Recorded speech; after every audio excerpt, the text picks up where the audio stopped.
तो स्वास्थ्य विभाग में होने वाला है बम्पर भर्ती, वो भी सीधी भर्ती और परमानेंट। जी हाँ संगवारी हो, बता देते हैं कि 225 नर्सिंग स्टाफ सहित 650 पद पर सीधी भर्ती होने वाला है, जेकर पर शासन मंजूरी दे दे है।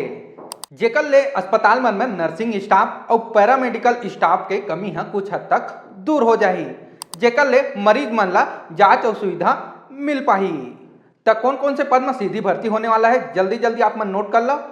संभाग स्तर में 225 स्टाफ नर्स बर, 5 पद साइकेट्रिक नर्स, 15 पद ओटी टेक्नीशियन, 5 पद डेंटल टेक्नीशियन।